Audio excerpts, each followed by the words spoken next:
During the break, you recalled something about the monkeys that you wanted to share? Yes. She interrupted. um, when we got there for day one, and this was the same day that we were told Peter's either going to be a genius or or totally out of it silly guy. Um, we were given a list of what our next few days were going to be, and it was comedy heaven. They had showings for us of all the Marx Brothers movies, of all the Help, Hard Day's Night, every off the wall kind of thing but they particularly wanted us to know Marx Brothers, and it was like my mother would call, how was today? Hard day, Mom. Watch Coconuts, watch Night at the Opera, watch. It was wonderful. It was very wise of them. They did things in a very unusual way. First was the we don't want any resume thing that I mentioned. I forgot to say this, that they told our agents, we don't want any Hollywood people because they've all learned bad habits. We want it really to be fresh. We want a New York mind. They included two Hollywood people, Bernie Ornstein and Dave Evans, neither of which was a Hollywood type. I mean, they're both originals. But it was very specifically, don't show me their resume. And it was funny because I was one of the few who had a resume. I have a resume, I did The Entertainers, but it was just a sign of their doing things in a totally original way. Then, because we were so starting out, they gave us these little things of how to write that was so sweet, but it was so helpful. I mean, I look back on them now. Guidelines, you mean? Guidelines. It says, after a scene is end, you put cut to. I said, oh, you do? I mean, we didn't know. Oh, you put cut to. And every buzz, you put, just the basic things, and what the act break should consist of and everything. They wanted to train us from the beginning. And they were going for comic anarchy, obviously, because that's what they were showing you. What a lovely word. That's right. Anarchy. Yeah. Or controlled. I guess you can call it controlled comic anarchy. Yeah. Okay. But I'm not here to put words in your mouth. You know what I would call it? Controlled comic anarchy. I like that. Yeah. Any more recollections on the monkey? I took the words right out of your mouth. I love it when you do that. Or darling. Shall we move back to Captain Nice? Yes, okay, Captain Peter Nice. Meyerson. Peter Meyerson and I had just the dearest, loveliest time with Buck. And we came up, of course this will show exactly how long ago it was, we came up with a show about an Arab sheik, which in those days was, ha ha ha, it's an Arab sheik, and they have a lot of people with, I mean, that's all we knew at that point. And so we went back to my house. We would always write in my house, and we wrote the whole day, and we kept writing. Finally, now by this point, we're writing. This was the first thing that we'd written together. We're writing and cracking up and saying, "Oh, Buck's gonna love this. Oh God, this is so funny." Cracking up. This is just, it's gonna make history. It's so incredible, type of thing. And so we send it over, and of course, like, if it gets there at 3:25, you expect the phone to ring at 3:26. Oh, I didn't expect your call, So the phone doesn't ring that day. It's now a week. And Peter says, are we crazy? And I said, no, Peter, it really was funny. It really was. And then 2 days later, I'm saying, were we crazy? And Peter would say, no. We didn't hear for 13 days. And then Buck calls, and he said, the fucking secretary just put it on my desk a few hours ago, and it was hidden under a pile of things. It's terrific. We don't need a second draft, and we want you guys to be story editors. And we went, oh, wow. So we were elevated to story editor. Had you feared that you were off the show until you finally heard from him? Well, see, there wasn't, at this point, it's very different from now. At this point, there were a lot of shows that were all freelance. Like the Monkees was unusual because the first year it was a set staff. The second year it went freelance. But a lot of shows at that point, it was a lot of freelance. So no, we were afraid even worse. We were afraid that he absolutely hated it, and because he had known me, slightly, and knew Peter and liked him, that he was that kind of thing where they're afraid to call you and tell you, well, we've decided to go a different way or whatever. And after 13 days, and it was a thing where we really had to rely on our own feeling that was really, really, really funny. And no second draft, if you could imagine that. I mean, that was like, oh my God, you always do a second draft. And did you become story editors? Yeah. He asked us on the phone if we wanted to be story editors. So yes, we became story editors. And how closely did you work with Buck from that point on? Very closely. What was that like? Wonderful. He's a wonderful leader. I mean, he in his own way, he's anarchist, as several of us previously were talking about. But he was a wonderful leader, very respectful, very, very respectful of our work, which is not to say that he didn't change things, but he would explain why he changed them, an unusual thing. There was a particular set of jokes. Now, Peter and I were writing in our Monkees off-the-wall help, kind of thing. I have two writing styles, essentially, two that I could divide up. One is very character-oriented, what the person is really feeling, and one is off-the-wall, total insanity. And Peter and I did that together and loved that, and I do it by myself sometimes. No joke intended. Take that out in editing. And so, yeah, Buck was very, very respectful we said, oh, but we love that joke. And he said, yeah, and he explained, but he wouldn't know this at that point and everything. So that was our first show. We ended up doing 5 shows and doing rewrites on other people's stuff, and had a wonderful, wonderful time with Buck. He was dear. He was just dear. Did you work with him on Get Smart?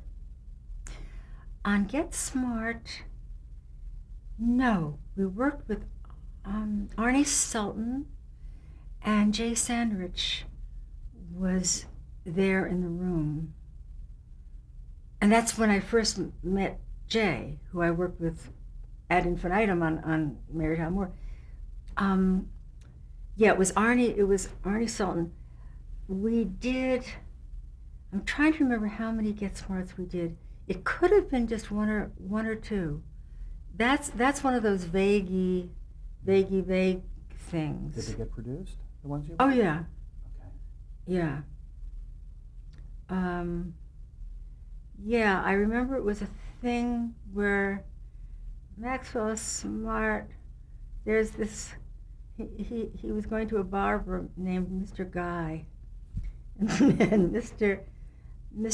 Guy said he's known for changing. Oh, it's so ridiculous to start. I want to hear it anyway. Well, Mr. Guy, he's known for transforming people, totally metamorphosis. You just the shave and the hair and everything. You won't recognize yourself. He does nothing, and then he rips the towel off. He says, "You see, it doesn't translate. Does not translate. It might have not even translated then, but we had fun writing that." How about He and She? How did you get involved in the show He and She? I don't know. It was a thing where I guess my agent submitted. We had the same agent at that point, Stu Robinson, a lovely, lovely man. I don't think but for an agent, he had I don't think anybody didn't like him. He's a very lovable, and strong agent at the same time, very protective of his clients. I guess he just showed one of, I mean, you never really exactly know. It's just they read your work and like it. Can you come in? Yeah. And that's sort of in the vague area. Was this your first time working with Leonard Stern? Didn't really work with him. Okay. At that point, we were working with the development people. I mean, I don't remember who we worked with, story editor or something. But what was the experience for you of working on the show? I loved the experience because it was back to my thing, which was character, which was relationship character stuff. I guess I love equally the off-the-wall, Captain Nice, insanity stuff, but maybe more equal than others is writing character. Mm-hmm. And I'm trying to remember if I did that with Peter. Yeah, we wrote it together. Yes, we wrote it together. At that point, we went different ways. Peter had an opportunity to work with a movie writer, and so we agreed, okay. And plus, I was getting to the point where I was really wanting to write character now, character stuff, and Peter's métier, what he's best at, is insanity stuff. He loves that. Although he can write pretty much anything, but he loves that. So he was off writing an insanity movie, and so I went more into character things. Speaking of which, a lot of people feel that he and she paved the way for shows like Mary Tyler Moore. Yes. Do you agree with that? Absolutely. Absolutely. There was a famous quotation when they canceled it. The head of, I guess it was CBS, said, best show ever canceled. It was beautifully thought of and respected, and oddly enough, oddly enough, I think that was leading to the Dick Van Dyke show. They were around that time, Dick Van Dyke, the trying to get real people in, real people, focusing on real people. Mm-hmm. Jack Cassidy, do you think his character was a template for Ted Baxter in a way? The pomposity, the ego, or were they different? This is something I'm not equipped to answer. Okay. Can't answer that. Fair enough. Because I didn't create, because Jim and Alan created. So I don't know, one from column A. I don't know where they. I think they would say no. Ask them, you know what I mean? I think they'd say no, but. Yeah. Yeah, but anyway. Well, Treva says. In 1969, you won a Writers Guild Award. Yes. And what was that for?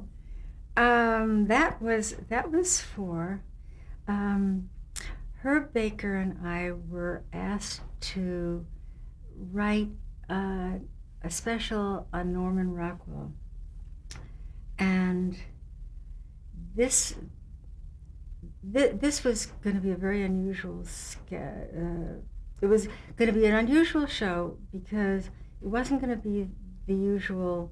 Well, Mr. Rockwell, do you think that it wasn't going to be that. There was some stuff with Mr. Rockwell, but what we decided to do was take his magazine covers, and we would take his magazine covers and go very close in on them, and then pull back, and then it would be real actors.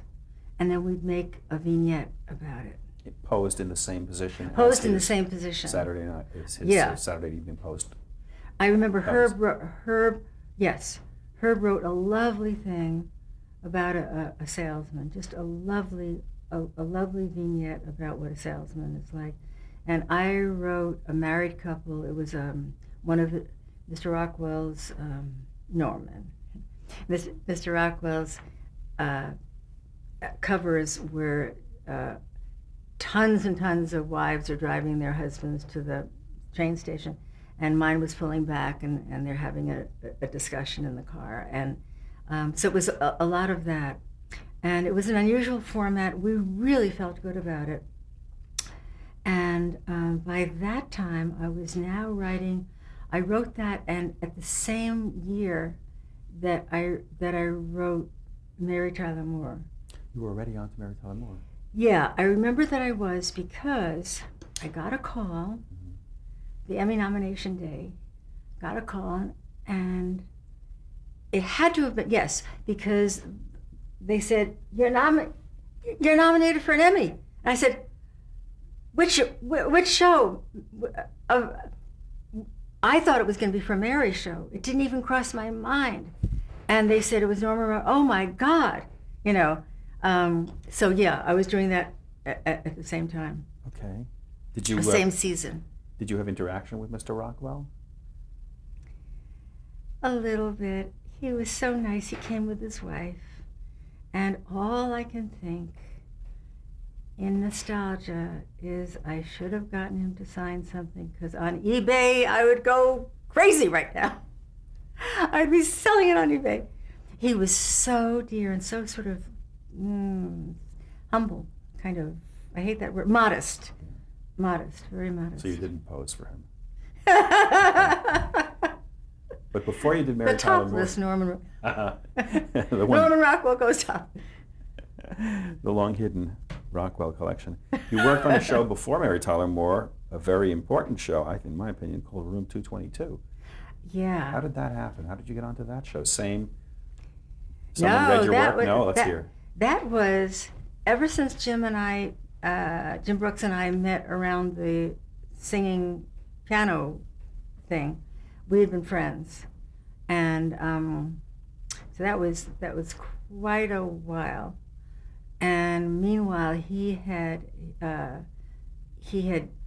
graduated to being, from a page, he graduated to the newsroom. In the newsroom, he graduated to starting to write episodes, and then pretty early on, he got Room 222 on.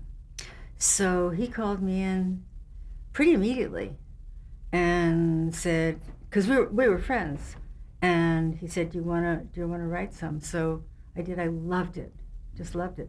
Plus, it was this thing where I was doing the story, and part of the story was that they're going to go on strike. The teachers are going to go on strike. And one of the things that they were going to do was, I said that they sing the school's anthem. And and this happens, that happens. Oh, well, they don't have an anthem. We have to get somebody to write. So, okay. So I said, all right, great. So Jim had known me well enough to know that I was a songwriter. So he said, that's great, Treva will write the anthem. So then then the story was okayed. And Fox said, well, we have the music department. Lionel Newman does all our music for us. So, okay. So he wrote the music and I wrote the lyrics to it. And we never met in our whole lives. And I still get residuals, BMI residuals, 71 cents, 27 cents. Checks like yes. James Brooks was a good friend of yours at that point. What was that like for you, working with a good friend? Terrific. Terrific. You already knew each other's good points, bad points, strong points as writers. Now this we're still talking Room 222. Yes, we are. Yeah. When I walked in, Jim said, he said, we have a story idea for you. It's very you. And Jim is incredible about that. He'll know what's right for individual writers. And so I love the story idea. We worked on it.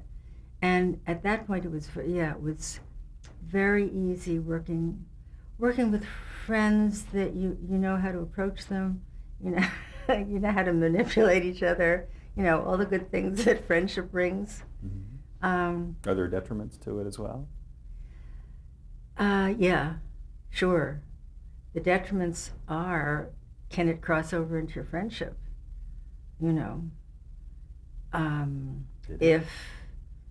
if somebody, I'm not now. I'm not talking about Jim. I'm talking abstractly. Yes. But if Jim, no, but I'm talking in the abstract, truly. But if somebody says, I just hate that ending, and you say, but that's the best part, and if you have a horrible fight over it, and he's just somebody, he's somebody who's just on the show, that's one thing, but then, then you want to call your best friend and say, I had a terrible time with this bastard, and he wants to change my ending. So yeah, it can have detrimental, but pretty much if you're friends, it does help. Mm-hmm. I think, for me. Okay. Were you in on that show early enough to contribute to the development of the characters? Room 222? Yes. No. No. It was pretty much developed by the time you were writing. Yeah, I wrote early on. I'm trying to remember. No, I don't think so. I think they were developed. Mm-hmm. They were really pretty nicely developed in the pilot. Pretty well known. And what would you say was the most unusual thing about that particular series, in terms of its tone, in terms of what was being done on television at the time? Because it wasn't like other shows. Give me a hint. What does it start with? Sort of a blend of comedy and Okay, drama. that's what I thought you meant. But I was Yeah. trying to think of it in context. Yeah. That it was typical Jim. There's comedy, there's drama, and then there's Jim Brooks, and then Paul Mazursky, and Barry Levinson. The most wonderful writers who combine that life is both and their characters are both. So it was that. I despise the term dramedy. I mean, it just sounds like, I don't know, a Walt Disney character or something. Dramedy. It's a catchphrase. Yeah, a catchphrase. Like rom-com is the new one, or 15 years old new one. I'm really cutting edge. Mm-hmm. But yeah, it combined the two, and it's an incredibly hard thing to do. Mm-hmm. Keeping that tone it's much easier, comedy all the way through, drama all the way through. Along the same I line. think it's easier. What No, would- you know what? I take that back. All of it is hard to do well, Mm-hmm. but it's its own special thing. And why do you think the show was considered groundbreaking for its time? Was it for the reasons that we're discussing, or Could be. do you feel it was groundbreaking?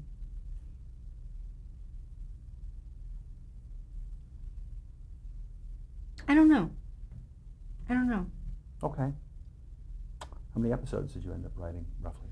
I think like 3. I think. Something else was happening.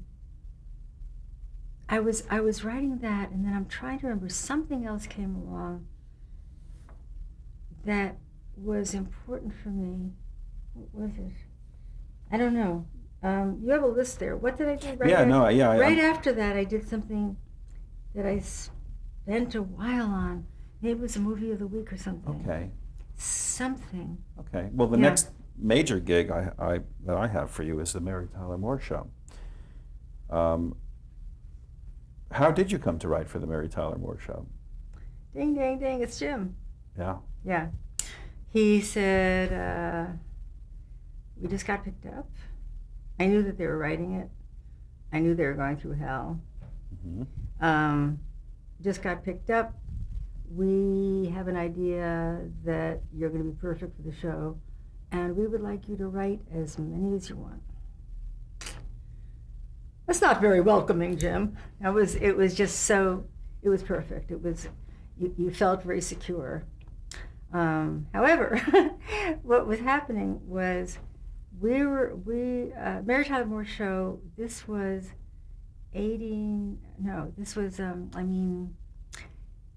1969 was when we went into production.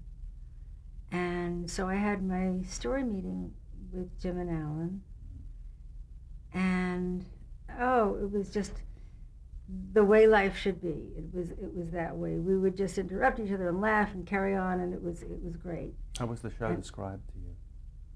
What did they tell you the show was going to be? It wasn't anything like that. That's not what happened. It was they sent me the pilot and the Protect Your Local Mother. I forget if that's the right name. It was the Nancy Walker one. Yeah. Something your local, support your local mother. Support your local mother. Yeah. And those were the two that I saw. And what I did was I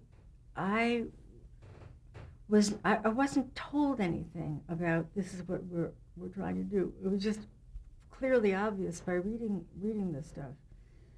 Now, there wasn't anything for me to look at. There wasn't any film to look at. I wrote my first one. I started my first one the day I quit smoking.